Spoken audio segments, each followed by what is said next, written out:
So here we go. All right, my party people. So let's go ahead and crush this here. Let's get to work. So first things first, read that question sentence, everybody. That's the first thing we always want to do. So here it says, if the height of the rectangle is 4, don't worry about that. What we care about really is this. Find the area of the shaded region. Okay, sounds good. Sounds good. Find the area of the shaded region. My party people, when we take a look at the shaded region, who here can agree that basically what we have is this rectangle that they say that we have, the rectangle, and we have 2 circles pretty much just cut out. Do we notice that? We essentially have 2 circles being cut out. So here's circle number 1, here's circle number 2, and pretty much what's done here is we remove them. Yes or no, do we notice that? Yes or no, is that what you personally see? Good. Good. Everybody remember, the biggest thing about word problems in math is when in doubt, draw it out. And this is already half drawn for us, right?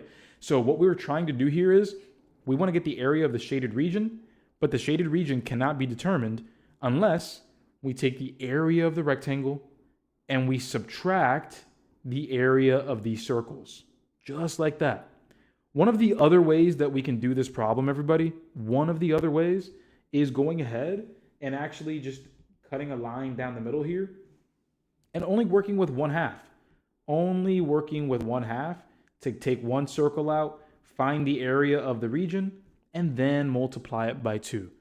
Either way, everybody, either way, both of those strategies will work. Let me just go ahead and take you through one of them. Let me just take you through one of them that I know will work. So let's get to work here. First, let's find the area of the rectangle. All right, let's find the area of the rectangle first. So that's going to be area equals length multiplied by width. Everybody, we have the width right here. It's 4. So let's just fill that in. But what is this going to be? What is the length going to be, everybody? Okay, looks like we have a lot of people here thinking that it's going to be 8 here, or at least a lot of people began to give those answers out as 8, and that's good. And that's going to be because, everyone, if this is 4, that means that this is 4, because think about it. This half of it is a square. This is a square, everybody. A circle, its height and its width are the same thing because all around it's uniform. So if this is 4, then this is 4, everybody. So we have 4 here, and that's why it's a total length of 8. That's why it's a total of 8. And so we have 4 multiplied by 8, and that's going to give us 32. So the initial area, everybody, the initial area of the rectangle is going to be 32. That does not mean that that's the correct answer. That does not mean that we're done. So let's just cross that out and let's finish things up. We have to figure out what the area of one of these circles is so we can multiply it by 2 and get both circles out. That's what we want. So let's figure out the area of one of them. The area of a circle is going to be pi r squared. And the radius, everybody, is the radius going to be 4? Should I just go ahead and plug in 4 and continue?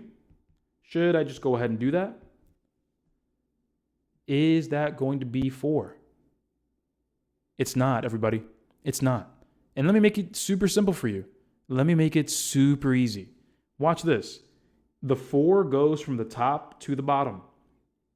Everybody, going through the center of a square, or of a circle, excuse me. Going through the center, all the way through from one end to the other. What is that called?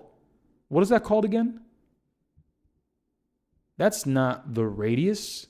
That is the what? Yeah, that's the diameter, everybody.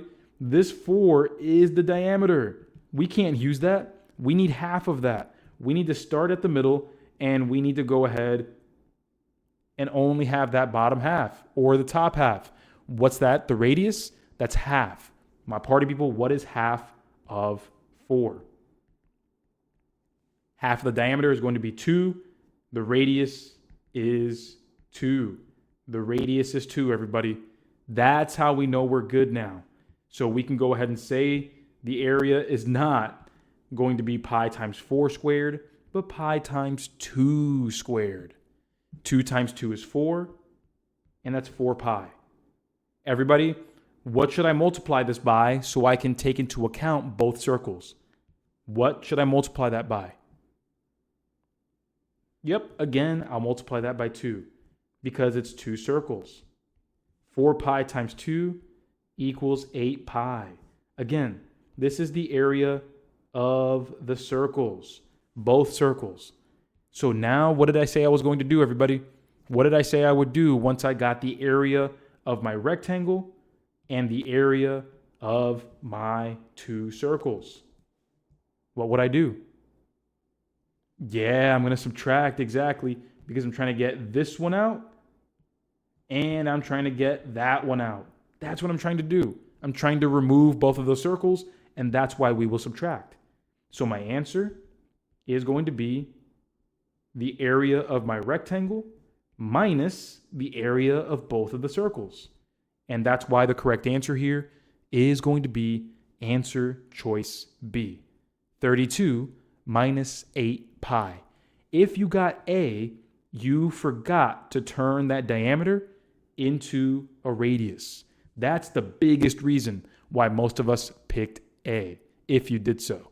But there we go, my party people. Correct answer is B. And I hope you enjoyed this one. I hope this was all right, new question, but we're going to handle this with that same grace.